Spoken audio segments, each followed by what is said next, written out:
Bonjour, que la paix de Jésus envahisse nos cœurs en cet instant. C'est un nouveau podcast Café avec Spiritisme qui débute, que Melissa dos Santos a commenté pour nous. Comment faire face aux obstacles qui surgissent dans notre vie? Elle nous dit: nous lisons et réfléchissons ensemble sur le livre Feu vert de l'esprit André Louis, psychographié par Chico Xavier, et le chapitre d'aujourd'hui, j'en suis sûre, nous touchera tous.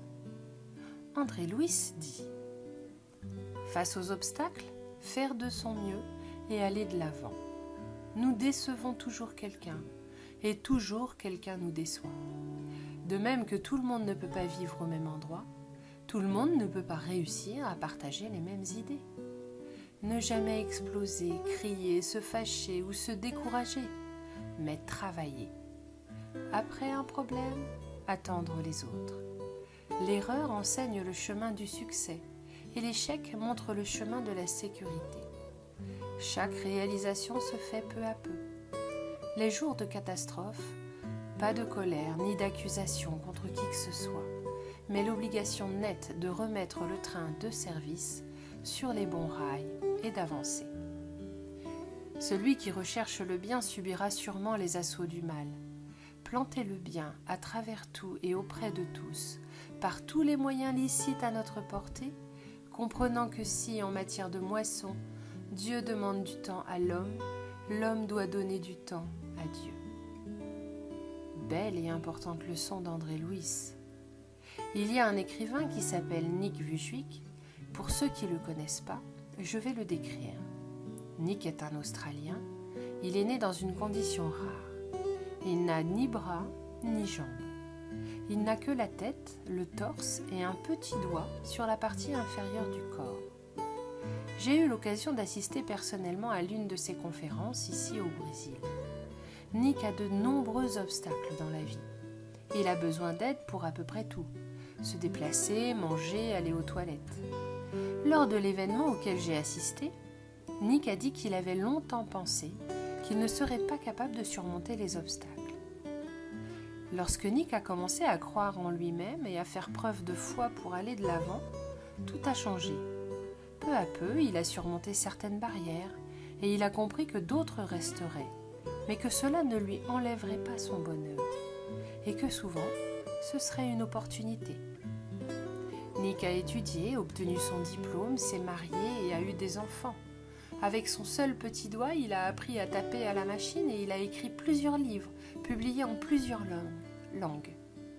Depuis quelques années maintenant, Nick parcourt le monde en parlant d'expériences de vie, de foi et de la façon dont nous sommes capables de toutes choses sur la route du bien lorsque nous sommes ouverts à cela. L'une des phrases les plus percutantes de Nick est « J'ai le choix d'être en colère contre Dieu pour ce que je n'ai pas, ou d'être reconnaissant pour ce que j'ai. » Une autre phrase de lui, qui nous amène également à réfléchir, est « Vous pouvez ne pas arriver à voir un chemin maintenant, mais cela ne veut pas dire qu'il n'est pas là. » Ce qui se produit souvent, c'est que nous doutons de notre capacité à surmonter un problème. Nous oublions, par notre tristesse et notre peur, que Dieu est un Père de miséricorde et qu'il ne nous donne pas une croix plus grande que ce que nous pouvons porter. Nous oublions que nous ne sommes pas seuls lorsque nous passons par des obstacles. Nous avons toujours des amis désincarnés, et même des incarnés, prêts à nous épauler et à nous aider et à porter un peu de notre croix. Les obstacles nous donnent du travail, c'est un fait. Mais soyons sûrs qu'une fois que nous les avons surmontés, nous nous en sortirons meilleurs si nous savons tirer parti de l'apprentissage qu'ils nous ont invités à faire. Combien d'obstacles que nous pensions insurmontables avons-nous déjà surmontés? Combien de leçons avons-nous déjà accumulées?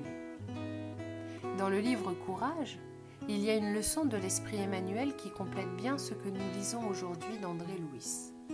Son titre est Revers et elle dit ceci. Face à tout revers, pense au bien. Le travail pénible, il sera la providence qui te permettra de vaincre le harcèlement des perturbations qui te guettent sur la route. Le rendez-vous manqué. Une telle contrariété est certainement apparue pour ta propre protection. La réalisation reportée. La procrastination de tes désirs travaillera à ton profit pour que tu ne prennes pas certains engagements hors du temps. Le voyage annulé. Le plan frustré est probablement le recours qui te garantit l'équilibre. La voiture en panne. L'incident désagréable est le processus pour te protéger d'éventuels accidents. Le malaise organique. La maladie mineure est apparue afin de t'inciter à un traitement urgent. L'affection qui s'en va. La séparation vaut une intervention chirurgicale dans le domaine de l'âme, souvent pour te garantir la paix et la sécurité. La mort dans le foyer. L'adieu d'un être cher, presque toujours, vient de la miséricorde du Seigneur pour éviter de plus grandes souffrances à celui qui part comme à ceux qui restent.